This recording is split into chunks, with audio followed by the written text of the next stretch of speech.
Abra sua Bíblia em Atos, no capítulo 20, no verso 16. Nós estamos retomando a masterclass de Paulo, sua aula sobre liderança. Liderança para presbíteros, porque é para os presbíteros da cidade ou da igreja em Éfeso que ele está pregando ou ministrando, e também, obviamente, esses princípios servem para todos nós em qualquer área de liderança, como ficará claro, e espero já tenha ficado na última mensagem, quando nós vimos de modo geral os pontos desta aula de Paulo. E se você não viu, está no nosso canal no YouTube, está no site da igreja. Eu recomendo que você veja. Atos 20, de 16 a 21. Paulo havia decidido não aportar em Éfeso, pois não queria passar mais tempo na província da Ásia.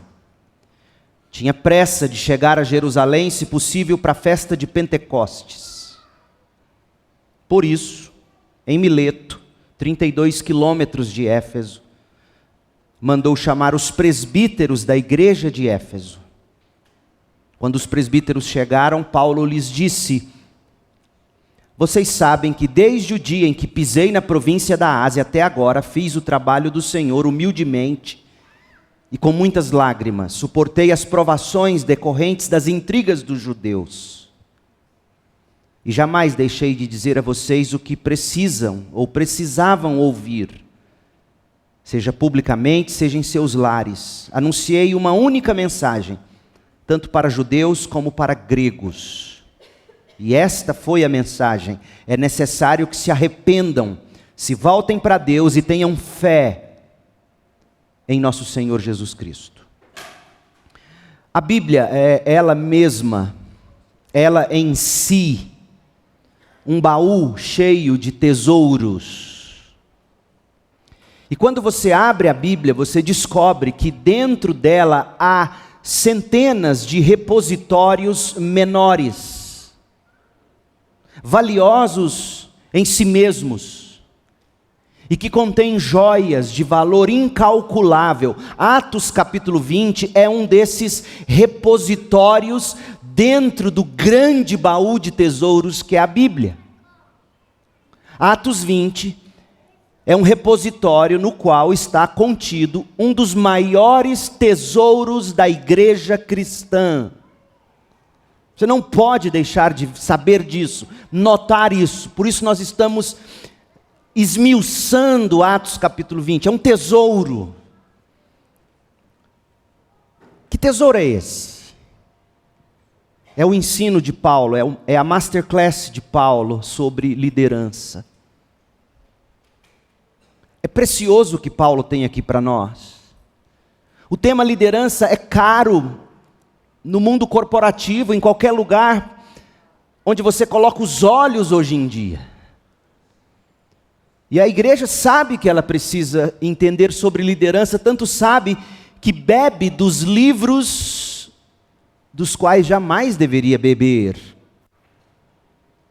Porque o que temos em Atos capítulo 20 contém o que a igreja precisa para exercer sua liderança. Este capítulo, de fato, ele contém a mensagem emocionante do apóstolo para os presbíteros da igreja de Éfeso, mas também serve como despedida geral de Paulo a todas as igrejas que ele havia plantado nas suas 3 viagens missionárias. Se você ler atentamente o livro de Atos, você vai descobrir que depois de Atos 20, iniciando o capítulo 21, até o verso 16 do capítulo 21, Paulo vai estar de passagem por Tiro da Síria, Ptolomaida, Cesareia e outros lugarejos.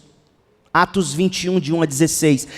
Mas depois disso, Paulo chegará a Jerusalém com o dinheiro da oferta das igrejas dos gentios para a contribuição junto aos crentes judeus que estavam passando carestia. Paulo chegará a Jerusalém com esse dinheiro, ele será preso, E do capítulo 21, a partir do versículo 27, até o fim do livro de Atos, o que teremos será a via crucis de Paulo, o caminho de Paulo para a prisão. Sua primeira prisão em Roma. Atos 28 termina mostrando ele preso em Roma, e não será nesta ocasião que ele será morto, porque depois da prisão de Atos 28, Paulo será solto, é quando ele escreverá 1 Timóteo e a sua última carta, 2 Timóteo. Então, lembrando isso, Atos 20, digamos, é a última palavra de Paulo para a igreja. É algo preciosíssimo. Paulo sabia que o fim dele se aproximava.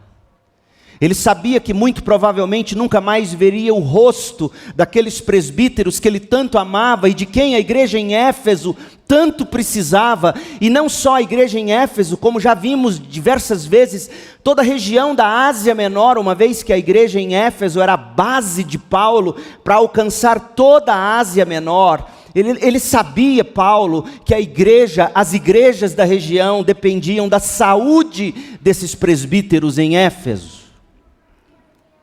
E ele então começa a se despedir deles em Mileto. Mas essa despedida, na realidade, é um tesouro sobre liderança. É a aula sobre liderança. Você quer aprender a ser líder em casa, no trabalho, na igreja? Atos capítulo 20. Olha os tópicos desta aula. São 6. Primeiro, Paulo recapitula sua filosofia de ministério, enquanto ele esteve com os Efésios, versos 17 a 21. Depois, Paulo reafirma o compromisso dele em fazer a vontade de Deus, ao viajar para Jerusalém, estando sendo impelido pelo Espírito Santo, verso 22 ao 24. Paulo recorda a abrangência e a fidelidade bíblica do ensino dele, e fala que essa abrangência e essa fidelidade bíblica era a base da paz de espírito que ele sentia quanto ao destino espiritual de todos que o ouviram pregar em Éfeso, versos 25 a 27. Paulo aconselhou os presbíteros a se apoiarem, a se ajudarem mutuamente e a protegerem a igreja como pastores, porque Paulo via a luz do surgimento futuro de falsos mestres, os quais poderiam sair do meio mesmo daqueles presbíteros. Verso 28 a 31. Paulo encomenda aos presbíteros a graça de Deus, 32 a 35. E Paulo se despede afetuosamente deles, os quais Paulo considerava seus próprios filhos na fé, verso 36 a 38. Então perceba que nós temos aqui um tesouro sobre liderança. A masterclass de liderança, que ensina sobre servir a Deus, 17 a 21, viver para Deus, 22 a 24, ser fiel a Deus, 25 a 27, estar em guarda para Deus, 28 a 31, o que é ser sustentado por Deus, 32 a 35, e por fim, como devem ser os relacionamentos com o povo de Deus, de 36 a 38, e a gente vai examinar cada tópico desta masterclass. Hoje, nós vamos iniciar o primeiro tópico, servir a Deus. O que é servir a Deus? Você sabe que você é chamado para servir a Deus, mas o que é servir a Deus? Quando Paulo olhou para o passado, para o tempo como pastor mestre que ele foi em Éfeso, ou missionário pastor mestre entre os efésios, Paulo extraiu lições preciosíssimas sobre servir a Deus. Olha o verso 18, Atos 20, 18.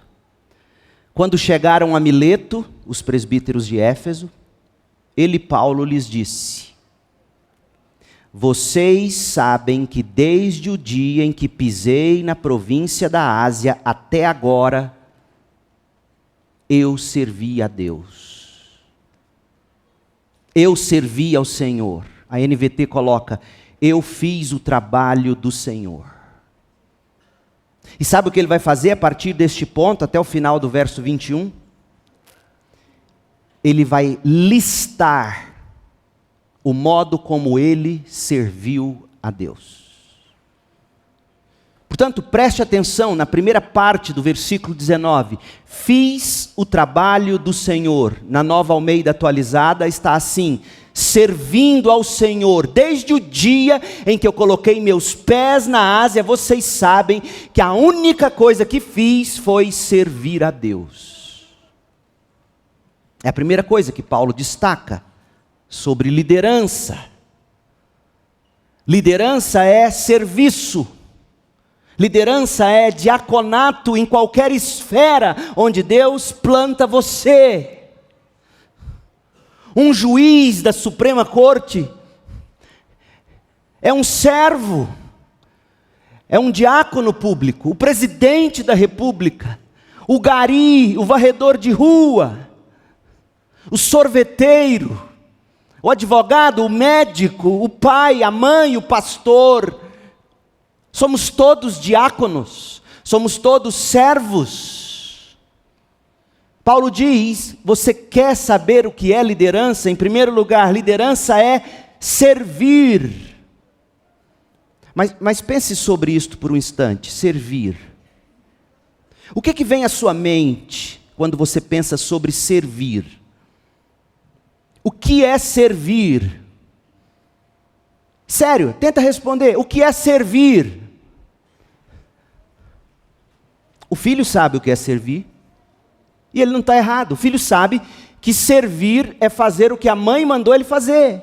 Isso é servir. O que o pai mandou ele fazer, isso é servir. Servir é fazer algo que alguém te encarregou de fazer.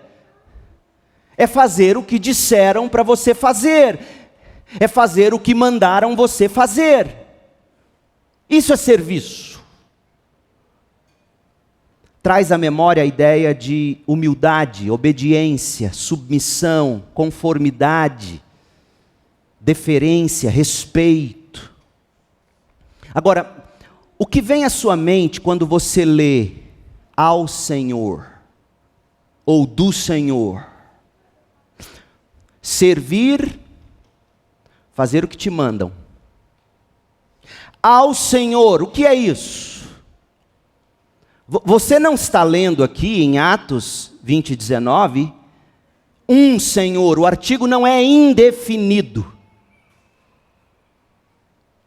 O pronome também não é possessivo, meu Senhor. O artigo usado é definido, o Senhor, servir o Senhor, trabalho do Senhor.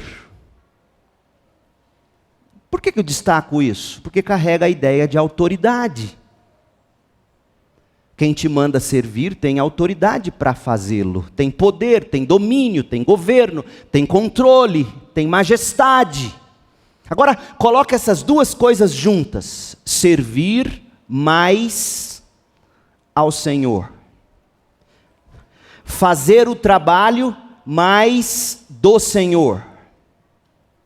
Quando você junta o verbo servir ao nome Senhor, você estabelece um tipo, ouça bem, um tipo incomum de liderança. Por isso que nós não temos que aprender dos livros dos líderes seculares que estão ensinando. O tipo de liderança bíblica é absolutamente distinta. Servir ao Senhor estabelece esse tipo incomum de liderança. Algumas características dessa liderança resultam do fato de o líder ser, antes de tudo, um servo. Jesus mesmo diz isso aos seus apóstolos. No mundo corporativo, no mundo lá fora, o líder acaba sendo servido. Mas entre vocês não é assim. Vocês servem. Outra característica vem do fato de que serve ao Senhor. Então, quando o Senhor lhe fala que diga alguma coisa ou que faça alguma coisa, você que é servo diz e faz com satisfação, com confiança, com autoridade, porque o Senhor disse para você fazer. Afinal de contas, esse tipo de servo é servo do Senhor, ele faz o trabalho do Senhor. É isto que você faz quando você está fazendo o que quer que seja que Deus te chamou para fazer. Pai, mãe,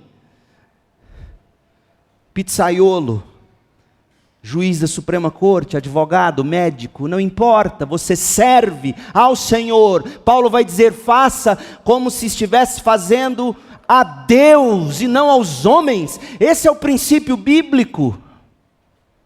Agora junte essas coisas e tente imaginar como é que seria o trabalho do presbítero, o trabalho do pai, o trabalho da mãe, o serviço dessa gente chamada por Deus. Você consegue imaginar? Então deixe-me definir, seria uma liderança servidora sob o governo do Senhor. É isso que quer dizer servir ao Senhor, fazer o trabalho do Senhor. Anota isso, poste isso. Não agora, depois. Anota. O tipo de liderança cristã é uma liderança servidora sob o governo, debaixo do governo do Senhor. Agora, como é que Paulo descreveu essa liderança servidora debaixo do governo do Deus Todo-Poderoso?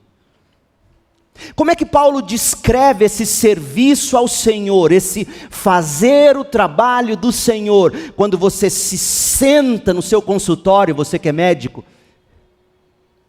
e vai ouvir o paciente? Você que é presbítero, pastor, como é que você faz esse serviço? Veja-se na vocação que Deus te deu e tente imaginar como é que eu vou exercer uma liderança servidora debaixo do governo do meu Deus Senhor.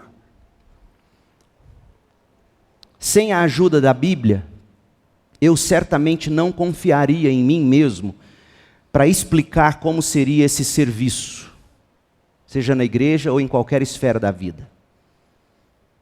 É por isso que eu tenho pouca, e confesso, pouca confiança nas pessoas que afirmam estar falando biblicamente, ou simplesmente pegam um texto bíblico, um termo bíblico, um tema bíblico. Por exemplo, a pessoa pega o tema ou o termo justiça, paz, serviço. O tema ou o termo liderança, casamento, criação de filhos, ansiedade. E aí a pessoa apenas localiza esse tema na Bíblia, ou esse termo na Bíblia. Paz, serviço, liderança. Localiza isso na Bíblia, lê o texto bíblico, e aí sabe o que ele faz? Fecha a Bíblia e começa a falar sobre o tópico, como se o que elas estão falando tivesse autoridade bíblica, simplesmente porque consta o termo na Bíblia. Sim, o tema está na Bíblia. Liderança, serviço, ansiedade. Mas o que se está dizendo a respeito de tal tema ou de tal termo não está vindo da Bíblia. Por quê? Porque a pessoa fechou a Bíblia e o que ela vai falar agora, tendo identificado, está na Bíblia, liderança, está na Bíblia, ansiedade, está na Bíblia, autoridade, mas aí ela fecha a Bíblia e começa a falar da cabeça dela. E começa a falar usando outras fontes do saber, outras fontes do conhecimento. Por isso que eu disse no início da minha ressalva quanto a palestras de psicólogos. Porque geralmente o psicólogo não parte da premissa bíblica, que é fundamental para se entender o ser humano, que é o quê? O pecado, a depravação do homem. A necessidade de redenção, de santificação. E se você não parte dessa premissa básica, você não vai ajudar o ser humano como ele de fato precisa. Você até o engana, ainda que com boa vontade. Portanto, não é bíblico simplesmente porque consta na Bíblia. Porque você achou o termo na Bíblia. Porque você identificou o tema na Bíblia. Não é bíblico porque está na Bíblia. É bíblico se de fato o que você vai dizer será derivado da Bíblia. Ponto final.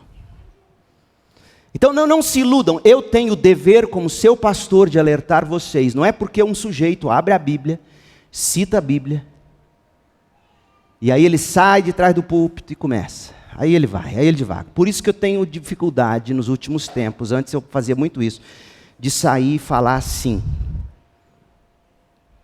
Porque a postura comunica. É como se o sujeito tivesse lido a Bíblia aqui, aí ele fala, agora deixa eu falar uma coisa para vocês. A Bíblia está lá. Você nunca pensou nisso, mas isso é verdade. Eu me prendo aqui, porque o que eu quero falar está aqui, enraizado aqui, e de vez em quando eu saio aqui, é para dizer, mas eu estou acorrentado aqui na Bíblia. O que eu estou dizendo não apenas consta na Bíblia, é derivado da Bíblia. Por exemplo, Atos 20, 19. Em vez de pensar que a gente sabe como é que é servir ao Senhor, em vez de pensar que se sabe o que é fazer o trabalho do Senhor, a gente deveria desacelerar e focar seriamente apenas no que Paulo vai dizer, na sequência do texto, sobre o serviço que ele prestou ou o trabalho que ele fez em Éfeso. Isso será bíblico. Você identificou a frase, vocês sabem que desde que eu pisei na Ásia, o que eu fiz foi servir ao Senhor. Vocês sabem que o que eu fiz foi fazer o trabalho do Senhor. Aí, em vez de você elucubrar, imaginar que serviço é esse, você vai agora desembrulhar o que Paulo vai dizer na sequência dessa fala dele. Porque só será bíblico o seu entendimento sobre o que significa servir a Deus ou fazer o trabalho de Deus, se você focar no texto bíblico mesmo, apenas o texto, em seu contexto, e ver o que de fato o texto significa. Paulo, explica para mim como é que você serviu em Éfeso, porque eu quero aprender a servir. E eu não quero servir segundo a dica dos coaches, ou dos líderes, ou dos livros de sucesso. Eu quero aprender com você, Paulo, como é que você serviu. É isso que a gente vai fazer agora.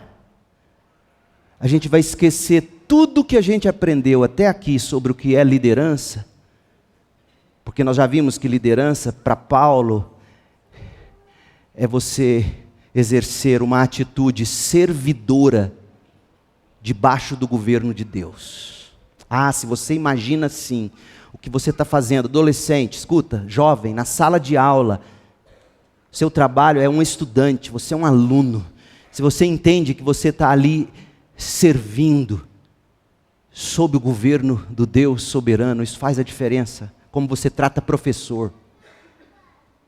Se você enxerga seu professor como alguém que está ali exercendo a vocação servidora, sob a liderança de Deus, você trata com respeito esse educador, esse advogado, esse profissional, esse delivery do iFood, você trata ele com amor, com respeito, seu porteiro, ele está ali servindo sob o governo de Deus, ainda que ele não reconheça isto.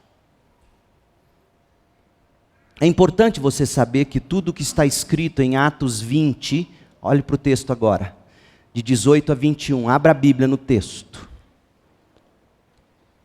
Atos 20, de 18 a 21, é uma frase só no grego, sabia disso? é uma frase só na língua em que a Bíblia foi escrita.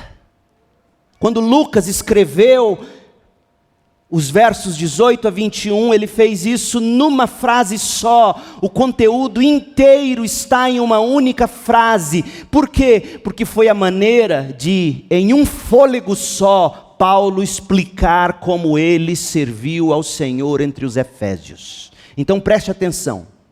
Quando você se debruça com diligência sobre esses 4 versículos, Atos 20, de 18 a 21, você descobre 13 características do que significa servir ao Senhor, como Paulo fez em Éfeso.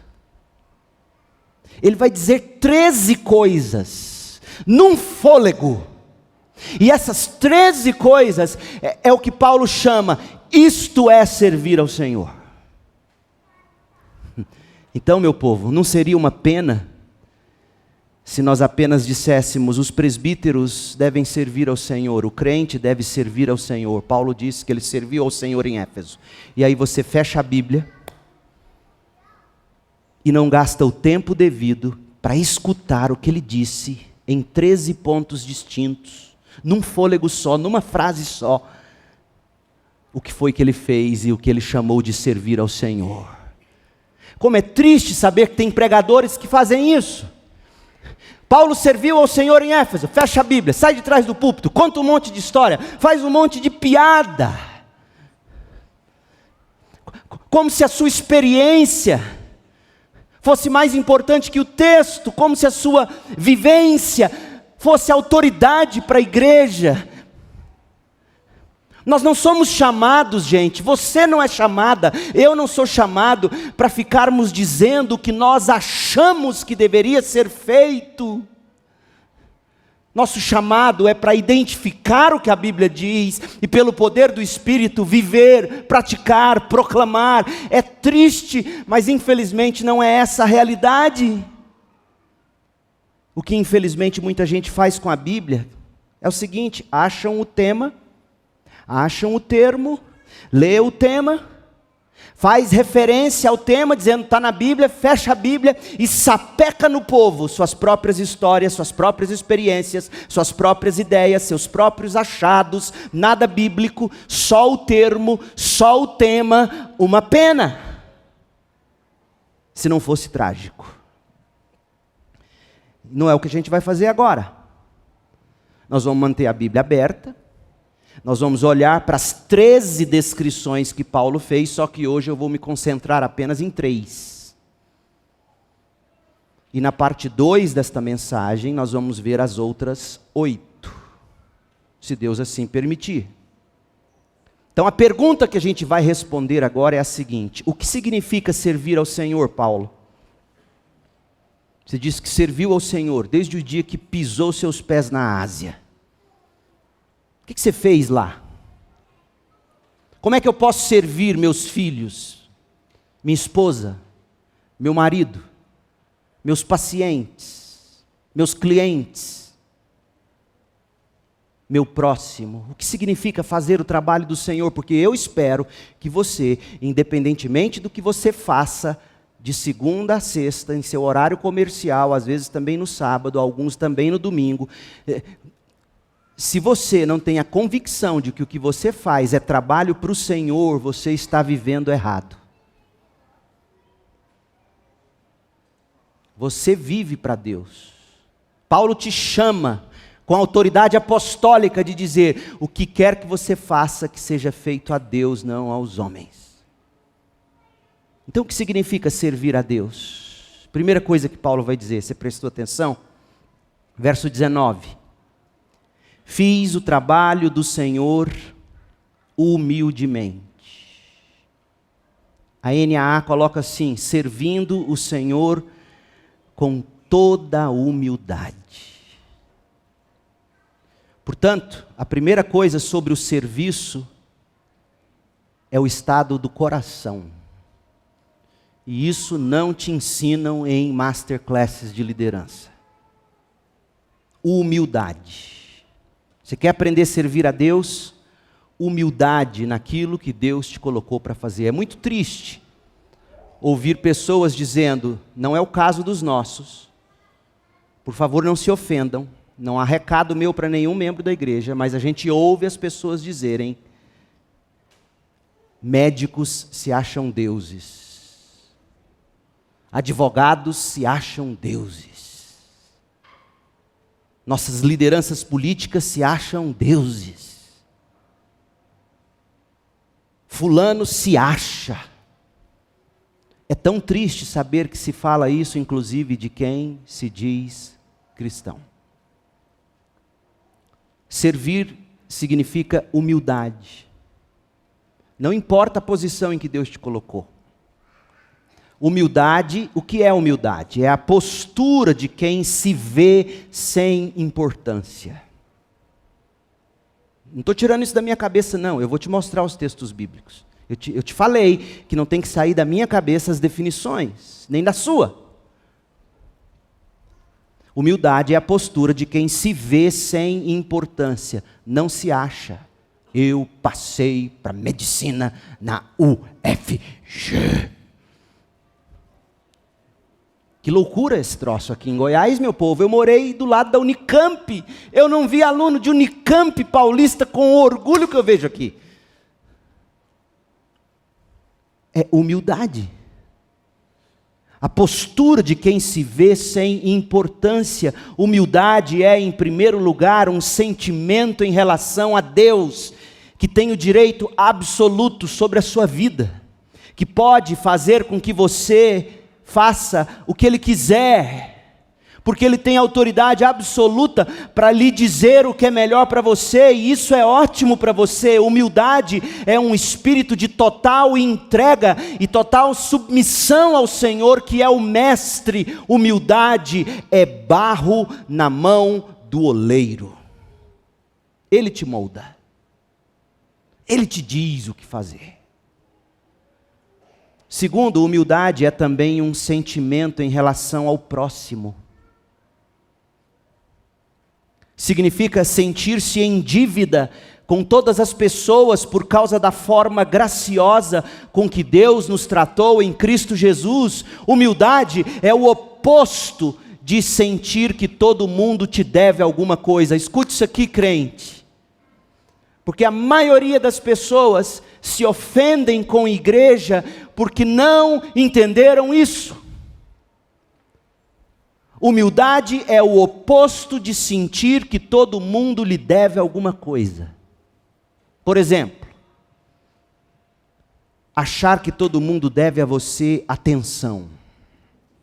Achar que todo mundo deve a você tapinha nas costas, reconhecimento, elogio, tempo.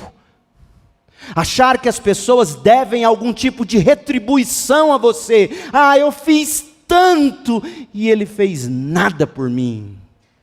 Isso é o oposto de humildade. O humilde não se acha. O humilde não se sente, não se ressente. Agora, é claro, existem relacionamentos nos quais essas coisas podem ser verdadeiras. Alguém pode de fato estar te devendo alguma coisa, tipo dinheiro, salário, horas trabalhadas ou coisa do tipo. Não é disso que a gente está falando, nosso assunto é outro. Ou seja, quanto mais você é motivado pelo que os outros devem a você, em termos de reconhecimento e de atenção e de afago e de elogios, não pelo que você lhes deve em termos de amor e de retribuição, menos humilde você será. Eu vou repetir. Quanto mais você é motivado pelo que os outros lhe devem, você acha que eles lhe devem em termos de reconhecimento, de atenção, de afago, de elogios, e não pelo que você lhes deve em termos de amor e serviço, menos humilde você será. Agora os textos bíblicos. E aí você vai pesar tudo o que eu disse à luz desses textos que eu vou te mostrar. O humilde não se sente credor de ninguém. O humilde se sente devedor de todo mundo, pela forma como Deus nos tratou em Cristo. Você quer ouvir Paulo? Romanos 1,14. Romanos 1,14. O Paulo, o cara que sabia mais Bíblia do que qualquer outro apóstolo, da noite para o dia, no instante da conversão, Paulo se tornou o homem de Deus, por causa de tanta bagagem. E ele escreve aos Romanos, no capítulo 1, verso 14, eu leio na NAA, e ele diz, eu sou devedor. Que coisa! Ninguém me deve nada. Eu é que devo, eu sinto grande obrigação, diz a NVT, eu sinto grande obrigação, eu sou devedor, tanto a gregos como a bárbaros, eu sou devedor tanto dos sábios como dos não sábios, dos insensatos, ninguém me deve nada pelo que eu faço, eu devo tudo pelo que eu ganhei em Cristo Jesus. Esse é o humilde, ele não se acha. Olha o resultado de quem se vê assim, de quem se vê devedor e não credor. Coloque isso na maternidade, coloque isso na paternidade, coloque isso como entregador de iFood. Coloque isso como juiz de Suprema Corte, presidente da República, médico, advogado. Coloque isso na sua vocação. Ninguém me deve nada. Eu devo a todos, aos ricos e aos pobres, aos sábios, aos incultos, aos civilizados, aos bárbaros. Eu devo. Resultado, verso 15. Por isso, porque Paulo era verdadeiramente humilde, o resultado, por isso, quanto a mim, estou pronto para servir, estou pronto para anunciar o Evangelho também a vocês que estão em Roma.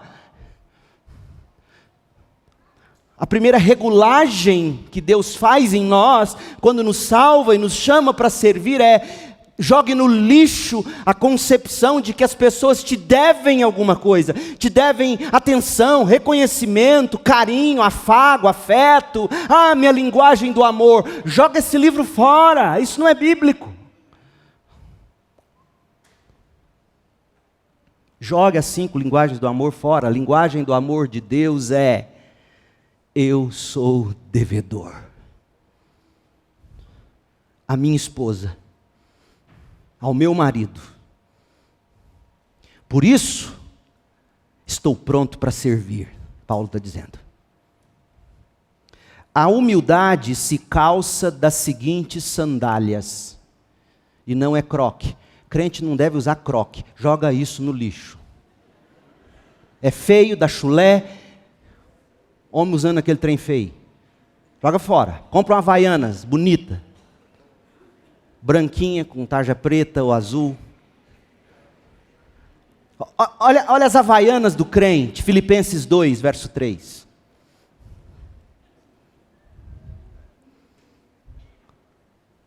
Não façam nada por interesse pessoal ou vaidade, mas por humildade.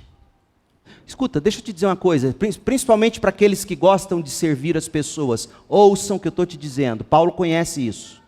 Ele está dizendo aqui, olha, não façam por interesse pessoal ou vaidade. Geralmente as pessoas que mais servem, guardam lá no fundo algum interesse. No mínimo, o interesse de ser reconhecido pelo que está fazendo. Escuta, você escutou o que eu estou dizendo? O que Paulo disse aqui, não façam nada por interesse pessoal ou vaidade. O que você faz para o outro é para a glória de Deus. É tão difícil conviver com pessoas que gostam de nos servir, porque geralmente elas são aquelas que guardam interesse de reconhecimento. Fiz tanto por esse filho, fiz tanto por essa filha. Olha como é que me trata.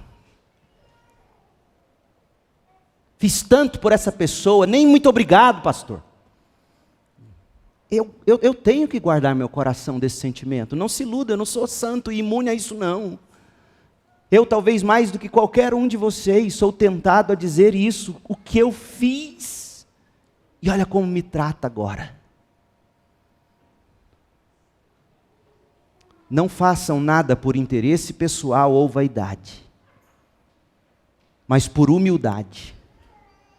Cada um, como é que é isso, Paulo? Como é que é não fazer por interesse pessoal ou vaidade, mas fazer por humildade?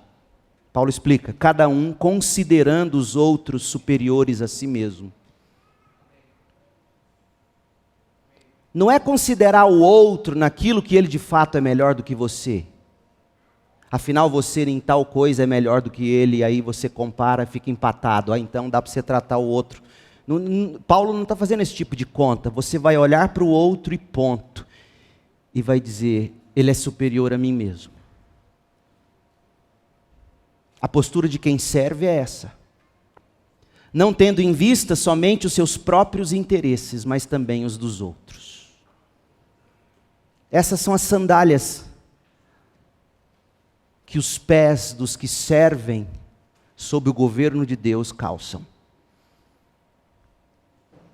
A humildade calça essas sandálias, e a humildade tem a mente de Cristo.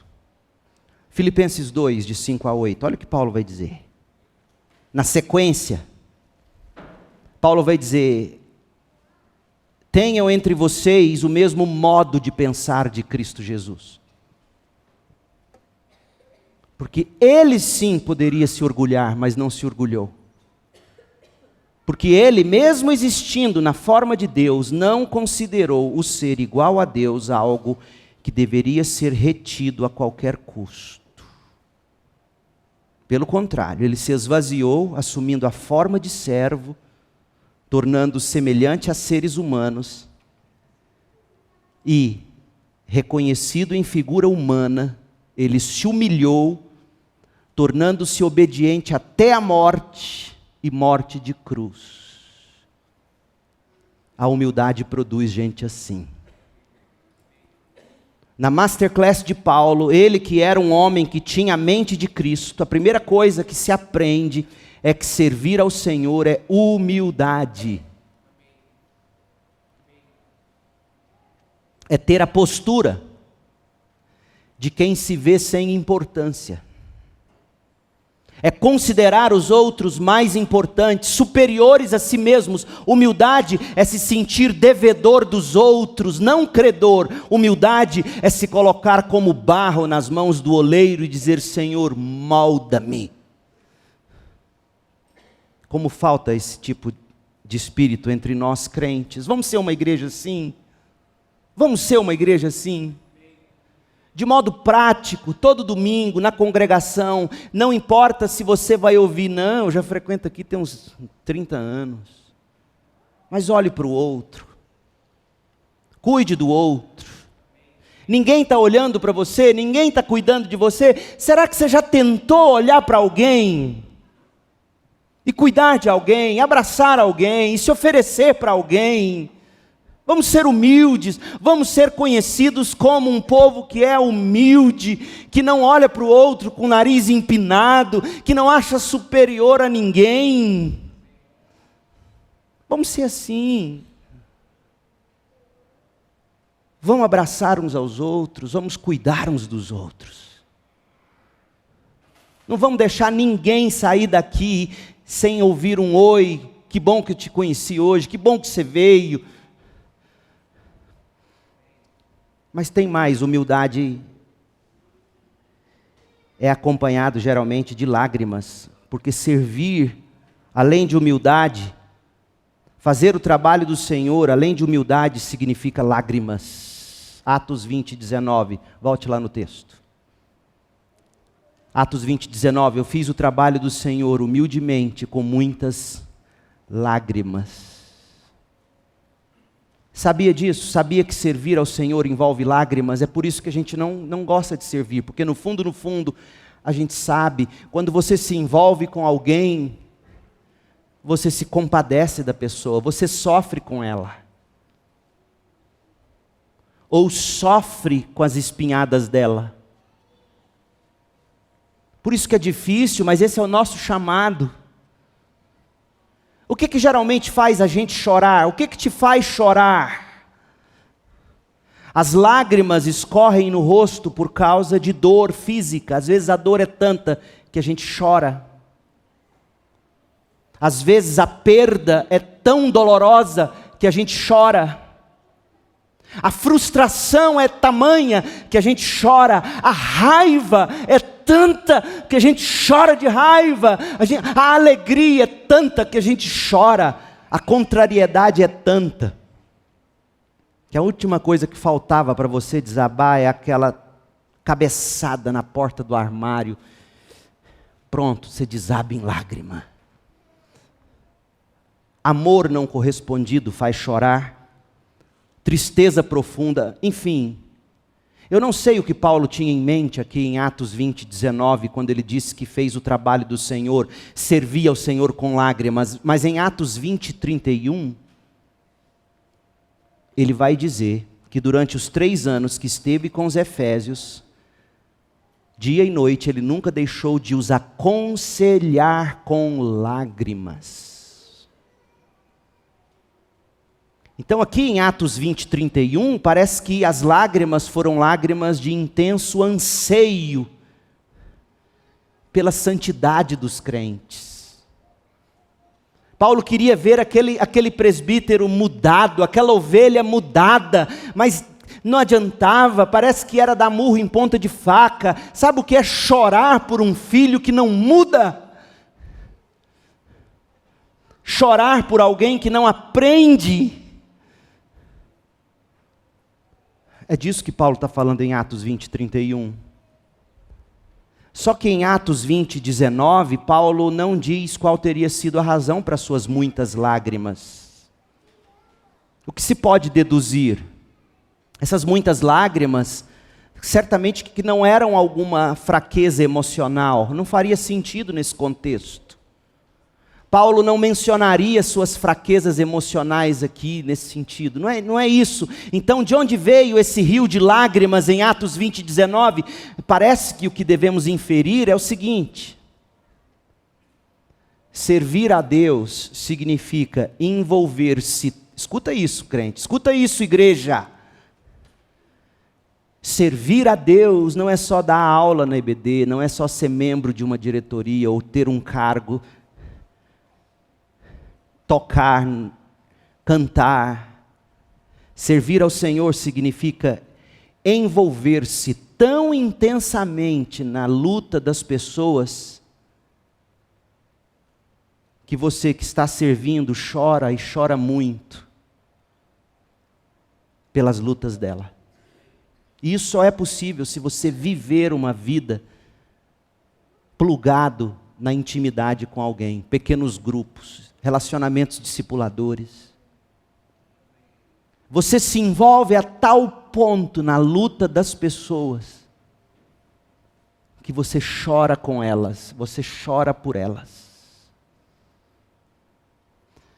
Veja, liderança para Paulo tem pouquinho a ver com metodologia, tem tudo a ver com coração humilde, que se considera inferior, que se considera devedor, e que se envolve tanto, que sofre. Nós não podemos, crentes, ser do tipo que cansou de sofrer. Você não pode cansar de sofrer. Você não pode dizer, chega, não me envolvo com mais ninguém, não me envolvo com igreja, não me envolvo com crente, já sofri demais, vou cuidar dos meus gatos e dos meus cachorros.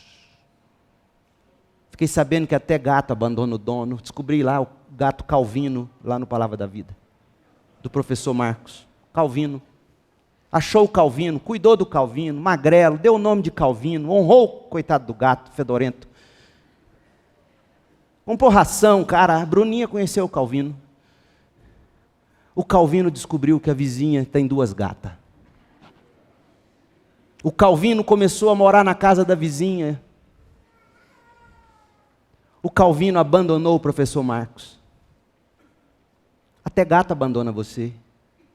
E a ração que a outra dava, pior do que a que ele comia. Foi só achar as gatinhas O Calvino só aparece de manhã cedinho na casa do Marcos. E se não tem o leite para ele beber, ele vira a cara e vai embora. Nós não podemos ser do tipo que cansa de amar as pessoas, de se envolver com elas, de chorar, mesmo quando elas nos machucam. E olha que quem está te falando é quem vive isso. Pastor leva coice toda hora, merecidamente, imerecidamente, toda hora. As pessoas acham, pô, está falando isso para mim, é carapuça para mim. O pastor ele não pode nem brincar direito. Ele é julgado, ele é mal falado. Já pensou? E esse coração que tem que aguentar isso, às vezes merecidamente, às vezes imerecidamente, é o coração que todo crente tem que ter, não só o pastor. Lágrimas. A segunda marca do serviço é esta: servir ao Senhor com lágrimas. Seja você presbítero na igreja, seja você pai, mãe, líder, em qualquer esfera, sobretudo na igreja, servir como quem se coloca para evangelizar e discipular os outros. Esse é o serviço que todo crente deve fazer. Isso significa humildade, lágrimas. Sabe por que lágrimas? Porque significará você se envolver nas lutas das pessoas. Envolver-se nas lutas delas pela fé, pela esperança, pelo amor, pela verdade, pela santidade delas em Cristo Jesus. Olha o que Paulo escreveu em 2 Coríntios 11, 28. Além de tudo isso o quê? Se você ler o verso 16 até o 27, ele vai descrever o trabalho árduo, a dedicação, os açoites, os golpes com varas, os apedrejamentos, naufrágios, derivas no mar, jornadas longas, perigos em rios, estradas, cidades, desertos, convívio com falsos irmãos, noites e dias sem dormir, fome, sede, frio. Além de tudo isso, já era o bastante para você chorar, não era? Além de tudo isso, sobre mim pesa diariamente a preocupação com todas as igrejas. Pastor, o que é mais difícil no ministério? A preocupação com a igreja. Em todos os níveis. Vai ter dinheiro para a obra? Aquele irmão sumiu, será que ele vai voltar? Será que ela vai fazer o recadastramento? Toda hora, preocupação. E a sua também, como pai, como mãe, pesa. E tantas vezes isso faz a gente chorar. E olha o que ele diz no verso 29. Quem está fraco, que eu também não sinta fraqueza. Quem se deixa levar pelo caminho errado, que a indignação não me consuma. Tudo isso num coração só, fraqueza, indignação. Isso estressa, isso espicha, isso estica, isso faz chorar, envolver-se com os outros, é isto. E você é chamado para isto. Porque nos foi concedida a graça não apenas de sermos salvos, mas também de sofrermos. Está escrito em Colossenses. Olha o que Gálatas 4,19 diz. Olha o que Paulo vai dizer sobre lágrimas. Gálatas 4,19. Ó, meus filhos queridos, parece uma mãe falando, parece um pai falando, e nós temos que ter esse espírito de pai, de mãe, com aqueles que devemos servir, evangelizar, discipular, aproximar, cuidar.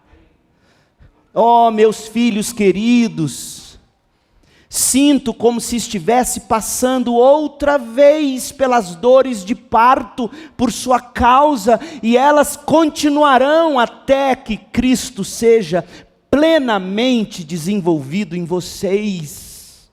Até que eu veja você santa, minha filha, até que eu veja você santo, meu filho, até que eu enxergue Jesus em você, não vai parar de doer. E como a mãe chora na hora do parto. E como dói. Não tem como você falar em serviço se você não tiver um coração humilde e não aprender a chorar pelas pessoas. Você não pode ser do tipo que se afasta das pessoas quando elas estão sofrendo. E como é fácil para a gente fugir do sofrimento dos outros, porque dói na gente também. Esse chamado não é só para pastores, esse chamado é para o crente que tem que, como seu Senhor, fazer discípulos. Esse é o mandamento de Deus. Vão, façam discípulos. Com um espírito humilde, com lágrimas. Eu vou encerrar por aqui. Seria 3, mas vai ser só 2. E nesta manhã, o que eu quero, quando nós nos achegarmos à mesa, é que a gente olhe para o nosso Senhor, que por causa da humildade, das lágrimas constantes derramadas por nós, subiu à cruz, subiu ao Calvário, tendo Ele cumprido a lei no próprio corpo, Ele subiu e foi pregado à cruz voluntariamente, se entregou. Não era mártir,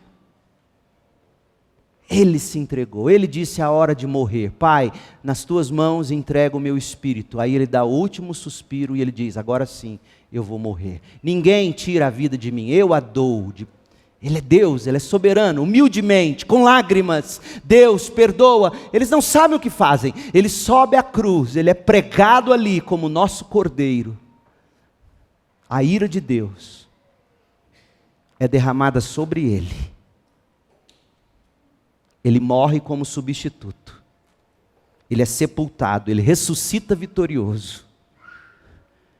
E nesta manhã, se você nele crer, você não perece, você tem vida eterna e começa uma nova vida para espelhar a mesma humildade do seu Salvador, derramar as mesmas lágrimas.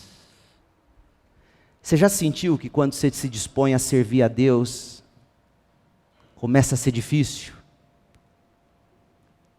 Você está no caminho certo. Vai requerer humildade. Toda hora você vai ter que gastar seu réu primário. Mas diante de Deus, não é desabafando nos outros não. Ó Deus, se eu estivesse entregue a mim mesmo, eu gastaria meu réu primário, eu assassinaria esse irmão. Mas o crente não é assim. Ó Deus, está doendo. Mas eu quero que o Senhor cresça e que eu diminua. Eu quero servir com humildade. Ó Deus, essas lágrimas são de dores porque está doendo a pancada, mas porque é tão duro ver essa pessoa desse jeito. É assim, gente. Esse é o crente. Crente de WhatsApp, xingando direita, xingando esquerda, xingando presidente, xingando ex-presidente.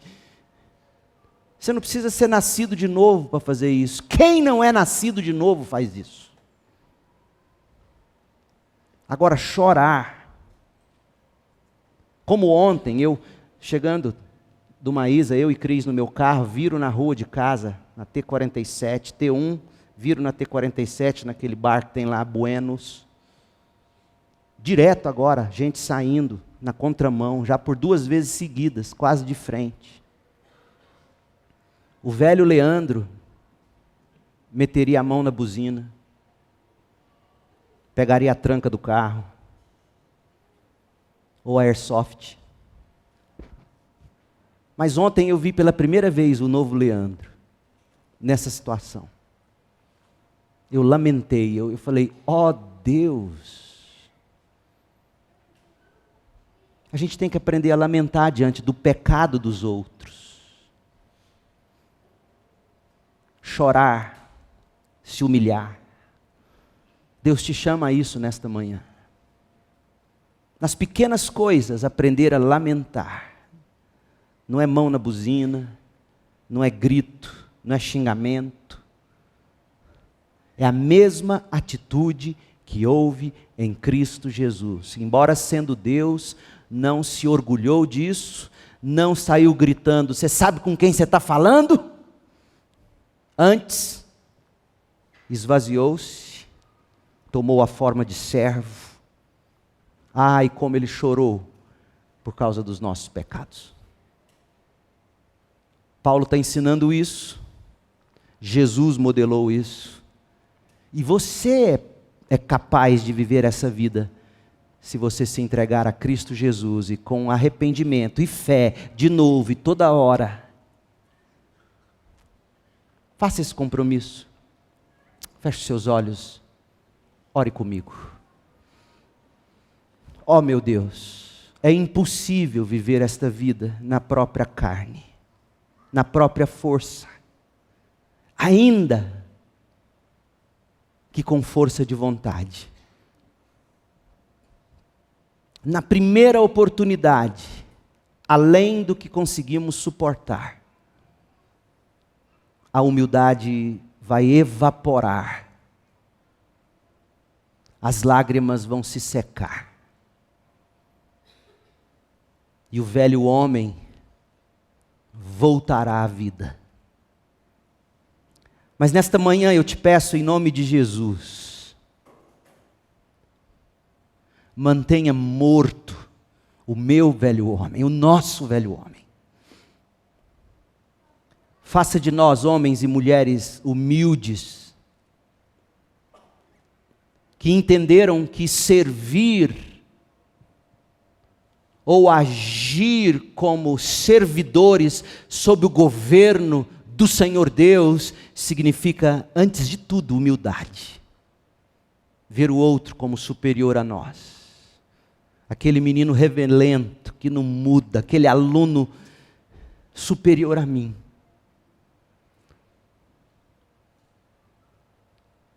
E aprender a lamentar pelo pecado dele, a chorar por ele. Ó Deus, parece utopia, mas esse é o chamado cristão. Nós não podemos pensar que isso não é para mim, é impossível. Faça de nós um homem, uma mulher assim, do pequeno ao grande, do novo ao velho. Nós suplicamos a tua graça em nome de Jesus. Amém.